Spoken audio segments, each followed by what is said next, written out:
ఓం నమో నారాయణాయ. ఓం జగన్నాథాయ నమః. మనకు ఆషాఢమాసం, రేపటి నుంచి ఆషాఢమాసం అండి. ఆషాఢమాసం వచ్చినాక రెండవ రోజు ఈ జగన్నాథుని రథయాత్ర జరుగుతుంది. చాలా అంటే ప్రపంచంలోనే రథయాత్ర అంటే జగన్నాథుని రథయాత్ర అనే తెలుసు. అంటే ఎన్నో చోట్ల ఈ జగన్నాథుని రథయాత్రలు జరుగుతూ ఉంటాయన్నమాట. అంటే ఈ రథం మీద ఈ జగన్నాథుని దర్శించుకుంటే ఒకసారి పునర్జన్మ అనేది ఉండదు అని చెప్తూ ఉంటారు మన పెద్దలు.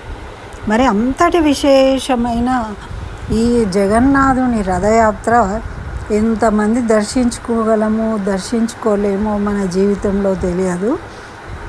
అయితే మనము ఆలయాన్ని దర్శించుకోవచ్చు, కానీ రథోత్సవం దర్శించుకోవడం అనేది ఇంకా విశేషం కదా. అసలు ఎంత బ్రహ్మాండం అండి. మనకు బ్రహ్మోత్సవాలు అని బ్రహ్మదేవుడు వచ్చి జరిపిస్తూ ఉంటాడు అని మనకు చెప్తూ ఉంటారు పెద్దలు.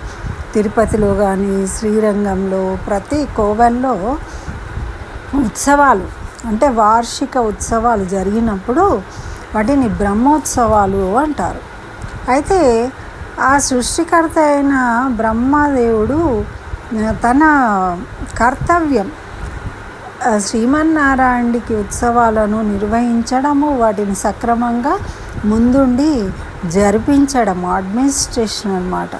కాబట్టే బ్రహ్మదేవుడు అక్కడ ముందు వచ్చి నించుని ఇవన్నీ కార్యక్రమాలను జరిపిస్తారు అని మన పెద్దల యొక్క అభిప్రాయం. అది మన పురాణాల పరంగా ఆ విధంగా మనం తెలుసుకుంటూ ఉన్నాం కాబట్టి ఇప్పటికీ మనం దాన్ని విశ్వసిస్తాం. అయితే అందుకే బ్రహ్మోత్సవాలు అంటారు. కానండి ఈ జగన్నాథ రథోత్సవం అప్పుడు జనాలు వస్తూ ఉంటారు. అయితే ఎంతమంది అండి, లక్షలు లక్షలు లక్షలు మంది. అసలట అక్కడ ఉన్న వాళ్ళు ఎలా అంటున్నారు అంటే అంతకుముందు 2 రోజుల ముందు, ఒక రోజు ముందు కూడా అంతమంది జనాలు కనిపించారట. కానీ రథోత్సవం రోజు మాత్రం ఎక్కడి నుంచి వస్తారో ఏమో విపరీతమైన జనాలు వచ్చి చేరుతారు. అసలు మనిషి నడవే అవసరమే లేదు, తోసుకుంటూ వెళ్ళిపోవడమే అలా ఉంటుంది అని ఆశ్చర్యపోతూ ఉంటారు దాని గురించి దర్శించుకున్న వాళ్ళు. అంటే ఎంత వైభవం అండి. అంటే మన పురాణాల ప్రకారము ఏంటి అంటే ఆ దేవాది దేవుడు బ్రహ్మాది దేవతలందరూ కూడా ఆ జగన్నాథుని యొక్క రథాన్ని లాగడం కోసము వస్తారట, అంత ఆనందంతో అక్కడ పాల్గొనడానికి. మరి ఈ రథోత్సవం సందర్భంగా మనం ఇక్కడ జరిగే విశేషాల గురించి ఒకసారి తెలుసుకోవడానికి నేను ఈ వీడియో చేస్తూ ఉన్నానండి. అయితే ఈ విషయాలు మనం చదువుతూ ఉంటాము, కానీ మనం ఆ సందర్భంగా నెమరు వేసుకుంటే ఇంకా ఆనందంగా ఉంటుంది. అయితే ఇప్పటికీ కూడానండి అక్కడ ఒక బంగారు చీపురు ఉంటుందట. ఆ రథోత్సవం నాడు ఆ రథానికి ముందు ఆ రాజుగారు వచ్చి ఇప్పుడు రాజవంశీయులు ఇప్పటికి కూడా వాళ్ళు వచ్చి ఆ రథం ముందు ఆ బంగారు చీపురుతోని ఊడుస్తారట. అంటే ఆ విధంగా సేవ చేసుకునే వాళ్ళు ఆ పరమాత్ముడికి. ఆ పరమాత్ముడు అటువంటి లీలలు భక్తుల కోసం చేసేవాళ్ళు. అయితే మరి ఎక్కడ ప్రతి చోట ఎన్నో దివ్య దేశాలు ఉన్నాయి, మనకెన్నో ఉన్నాయి, కానీ ఈ జగన్నాథ స్వామి చూపించినటువంటి లీలలు ఎక్కడ కూడా లేవు. అంత లీలలు, కృష్ణ లీలలు ఉన్నాయి, మనం చెప్పుకున్నాం కదా. కానీ కృష్ణుడు రేపల్లెలో, ద్వారకలో, మధురలో చూపించాడు, బృందావనంలో కదా. కానీ ఇక్కడ జగన్నాథ క్షేత్రంలో జగన్నాథుడుగా అవతరించినాక భక్తుల కోసము తను లీలలు చేసిండు. అంటే మిగతా వాళ్ళ కోసము. అంటే మనకు కృష్ణుడేమో పుట్టి చేసిన లీలలు అవి కృష్ణ లీలలు, కానీ ఇక్కడ జగన్నాథ లీలలు భక్తుల కోసం చేసినాయి అన్నమాట. అవన్నీ చెప్పాలంటే అసలు మనము ఎంత ఆనందపడతామో అవన్నీ తలుచుకుంటూ ఉంటే. అయితే అలా ఒక రాజుగారు వచ్చి ఊడుస్తారు అని, బ్రహ్మాది దేవతలందరూ వచ్చి ఆ రథాన్ని లాగుతారు అని. మరి రథోత్సవం జరుగుతూ ఉంటుంది కదండి, దీన్ని ఆపడానికి కూడా ఎంతోమంది వచ్చిండ్రు కదా మనకు. వేరు వాళ్ళు వచ్చి పరిపాలించినప్పుడు ఎన్నోసార్లు దీని మీద అటాక్ చేయడానికి, దీన్ని మార్చడానికి ఎన్నో ప్రయత్నాలు జరిగినప్పటికీ జగన్నాథుడు తన లీలలను చూపించి దాన్ని ఎటువంటి అపాయము కలగకుండా రక్షించుకున్నాడట. అంటే అవన్నీ చాలా విశేషాలు ఉన్నాయి. మరి ఇప్పటికీ కూడా అక్కడ జనాలు ఎలా వస్తూ ఉన్నారు, ఎలా వెళ్తూ ఉన్నారు, అంతమందిలో ఆ జగన్నాథుడు రథయాత్ర అనేది నభూతో న భవిష్యతి. ఎప్పటికైనా కూడా అంత గొప్ప విశేషమైన రథోత్సవం ఇంకేది ఉండదు అని అంటారు పెద్దలు. మరి అటువంటి జగన్నాథపురి విశేషాలు అంటే ఫస్ట్ మనం చెప్పుకోవాలి అంటే ఆ విగ్రహాలకు చేతులు లేవు ఎందుకండి? మరి విగ్రహాలు ఏవైనా కొంచెము ఇదిగా ఉన్నప్పుడు వాటిని మనము పూజించకూడదు అంటారు కదా అని కొంతమంది డౌట్ వస్తుంటుంది. కానీ అక్కడ ఇంద్రద్యుమ్న మహారాజుకు కలలో కనిపించి స్వామి ఏం చెప్పిండ్రు, ఇక్కడ ఒక మొద్దులాగా ఒక చెట్టు వేలాడుతుంది ఈ నదిలో, దీన్ని తీసుకొచ్చి నువ్వు విగ్రహాలుగా తయారు చేసి ఇక్కడ ప్రతిష్ఠించు అని చెప్పిండు. అప్పుడు ఆ రాజుగారు విశ్వకర్మను ఆ విగ్రహాలు తయారు చేయడానికి పిలిపిస్తే ఆయన ఏం చెప్పిండు అంటే ఆయన కండిషను, మరి నేను తయారు చేసే వరకు మీరెవరు కూడా నన్ను పిలవద్దు, లోపలికి రాకూడదు, నేను మొత్తం అయిపోయి వచ్చే వరకు అని చెప్పి వెళ్ళిండట లోపలికి. అక్కడ ఉండి వాళ్ళు తయారు చేస్తూ ఉన్నారు. కొంతసేపు ఏవో ఉలి చప్పుళ్ళు ఇలా కొట్టినట్టు ఏవో సౌండ్లు వినబడుతున్నాయట బయట ఉన్న రాజుకు వీళ్ళందరికీ. కానీ కొంతకాలం అయిన తర్వాత అసలు అక్కడ ఏమి చప్పుళ్ళు లేవు, ఏమీ లేవట. ఇది ఏంటి, ఇక్కడ ఏమీ వినబడట్లే, అసలు వీళ్ళు ఉన్నారా లేరా, ఏం పని చేస్తూ ఉన్నారా చెయ్యట్లేదా, ఏమీ అర్థం కాక వాళ్ళు టెన్షన్తో ఆ ఉత్కంఠను తట్టుకోలేక ఆ తెరను తొలగించారట. అప్పుడు ఆయన అంతర్ధానం అయిపోయాడు. ఆ స్వామియే స్వయంగా వచ్చి చేస్తూ ఉన్నాడనమాట.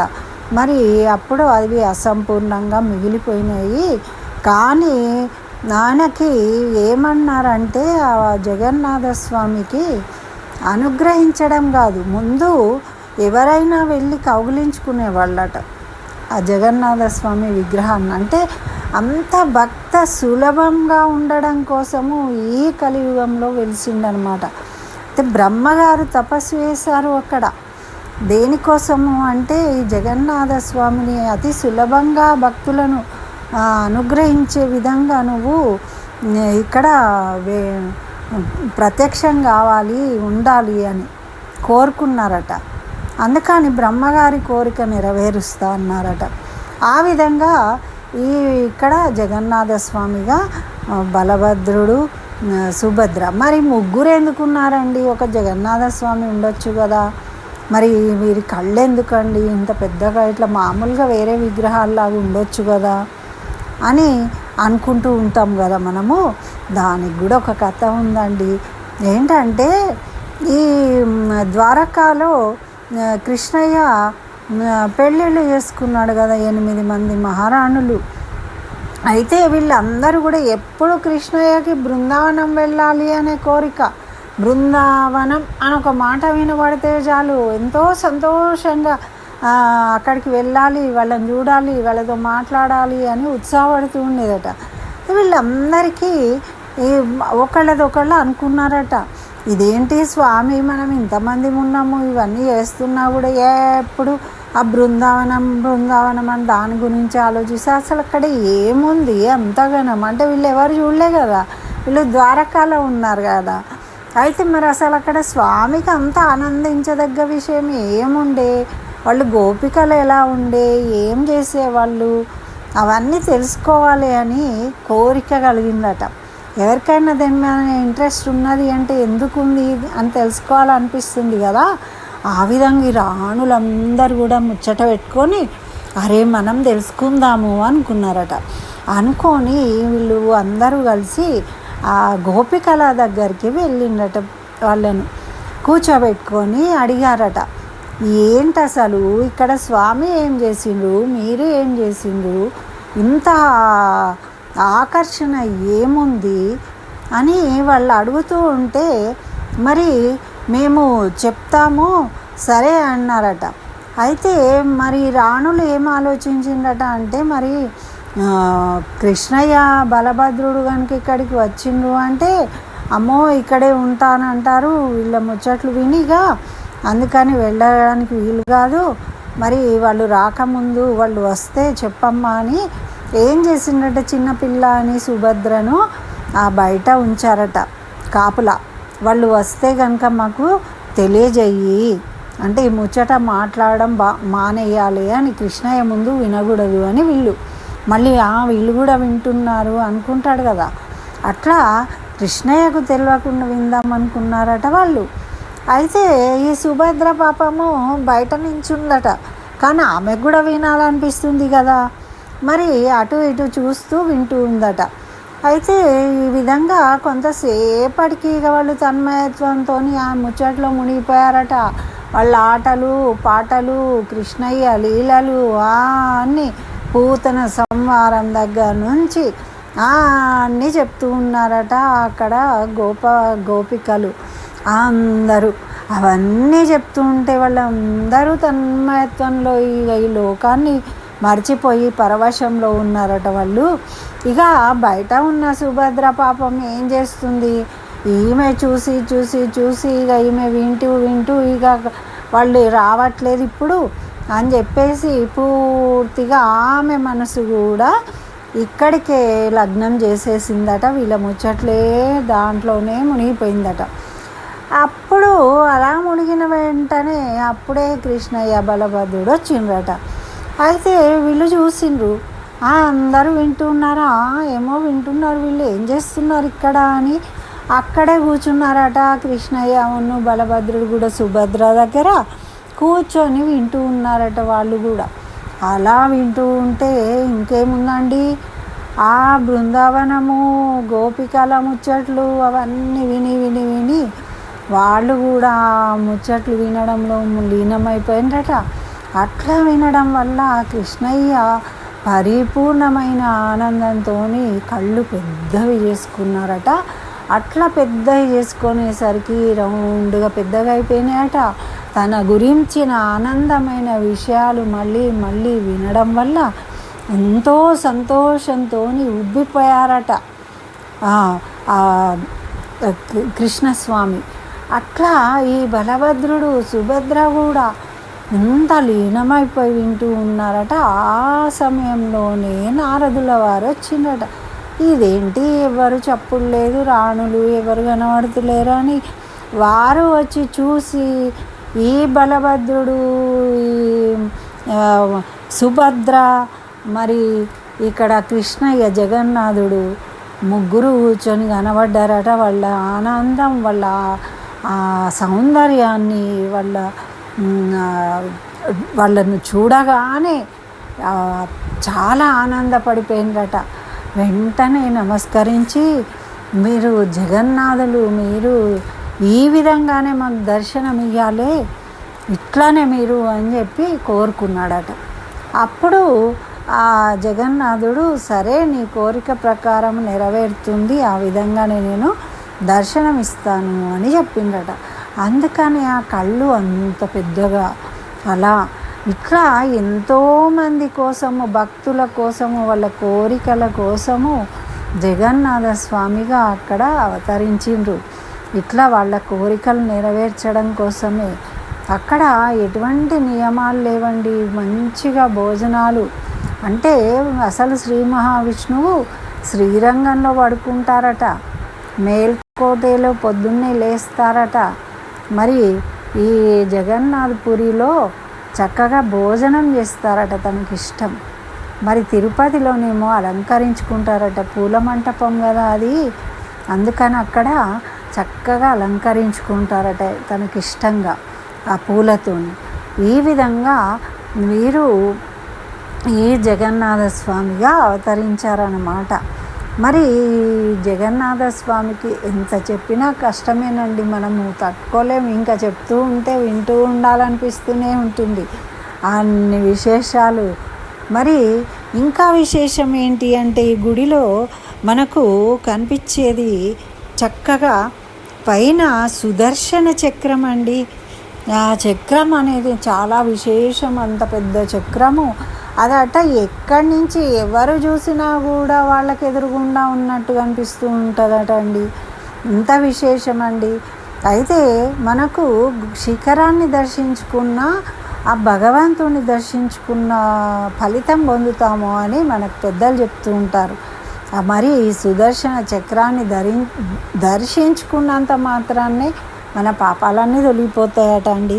మరి అదేవిధంగా అక్కడ లక్ష్మీ అమ్మవారి దేవాలయం ఉంటుంది, సింహద్వారము, అది దాన్ని మోక్షద్వారము.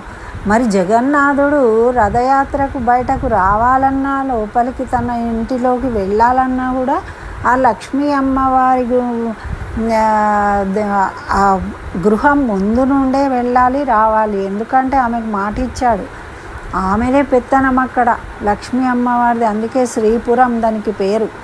జగన్నాథుడు ఉన్నప్పటికీ శ్రీపురం అని దానికి పేరు ఎందుకు వచ్చింది అంటే, అమ్మవారి యొక్క ఆధిపత్యము, అమ్మ చెప్పినట్టే అక్కడ అన్నీ జరుగుతాయి. అయితే ఈ విధంగా మరి మన కోణార్క సూర్య దేవాలయాన్ని కూడా ఇక్కడే దర్శించుకుంటున్నారట ఇప్పుడు. ఎందుకు అంటే అక్కడ మొత్తం శిథిలమైపోయింది కదా ఆలయం అంతా కూడా. అందుకని అక్కడి నుంచి ఆ స్తూపాన్ని, అరుణ స్తంభాన్ని తెచ్చి ఇక్కడ మనకు ఈ లక్ష్మీ అమ్మవారి టెంపుల్ ముందర దాన్ని ప్రతిష్ఠించిండ్రు కాబట్టి దాన్ని కూడా ఇక్కడనే దర్శించుకుంటామండి. మళ్ళీ ఇంకొక విశేషం ఏం చెప్తారు అంటే, ఇక్కడ రోజు కూడా పైన ఉంది చూడండి ఆ జెండాను, రోజు సాయంత్రము చక్కగా దాన్ని తొలగించి కొత్త జెండాలు పెడుతూ ఉంటారట. కానీ అసలు ఎట్లా ఎక్కుతారు వాళ్ళు, ఎలా ఎక్కుతారు, ఎలా దిగుతారు, ఎలా జెండా మారుస్తారు, మనం చూసి మొన్ననే మా అమ్మాయిలు వెళ్ళిండ్రండి, అందరు చూసి వాళ్ళు కళ్ళారా చూసి ఎంత ఆనందపడ్డారు, ఆశ్చర్యపడ్డారట. వాళ్ళు ఎలా పడతారా ఏంటి అని వీళ్ళకి టెన్షన్ అయిందట. కానీ వాళ్ళు చక్కగా ఇంత చిన్న పిల్లలు కూడా ఎక్కుతూ ఉన్నారట. పైకి టకటకటక ఎక్కేసిండ్రట, చక్కగా జెండాను మార్చేసిండ్రట, మళ్ళీ దిగిండ్రట. అంత విశేషం అండి అక్కడ. అంటే వాళ్ళ భక్తి, ఆ భక్తితోనే వాళ్ళ పనులని చేయగలుగుతారు. ఆ స్వామి ఉన్నాడు మనం రక్షించడానికి అన్న ధైర్యం అన్నమాట వాళ్ళకు. అయితే ఆ విధంగా మారుస్తారు. మళ్ళీ జెండా కూడానండి ఎప్పుడూ కూడా ఎగురుతూనే ఉంటుందట.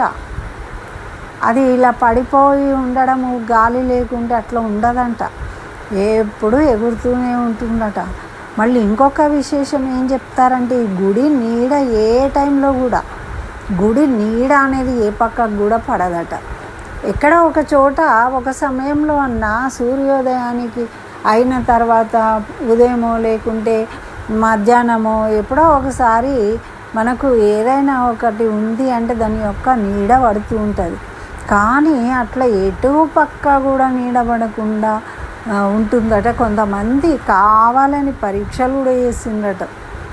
దాన్ని చేసినప్పటికీ కూడా ఎవరు కనుక్కోలేకపోయిండ్రు. ఒక్క చోట కూడా నీడ అనేదే పడదట, ఏ గోపురానికి కానీ దేనికి కూడా. అది పెద్ద విశేషం అన్నమాట. అంటే ఆ రోజుల్లోనే మన వాళ్ళు ఎంత కళాత్మకంగా నిర్మించారండి ఆలయాలు. మరి ఆలయాలు ఎందుకు అంటారు, ఎన్ని విశేషాలు ఉంటాయండి, ఎంతమంది జీవిస్తారు ఆలయాలను నిర్మించడం వల్ల. మనకు ఎంత ప్రశాంతత ఉంటుంది ఆలయ దర్శనము, ఈ కథలన్నీ చెప్పుకోవడము, ఇవన్నీ వినడము, వాటిని దర్శించుకోవడము, ఇట్లా చెప్పుకుంటూ పోతే ఎన్నో ఉంటాయి అసలు. కాకపోతే ఏదో కొంచెం అన్న మనము మన మెమరీస్ని షేర్ చేసుకోవాలనే ఉద్దేశంగా నేను ఈ వీడియో చేస్తున్నానండి. మనకి. ఎందుకంటే రథయాత్ర ప్రారంభమవుతుంది కదా 7వ తారీఖు.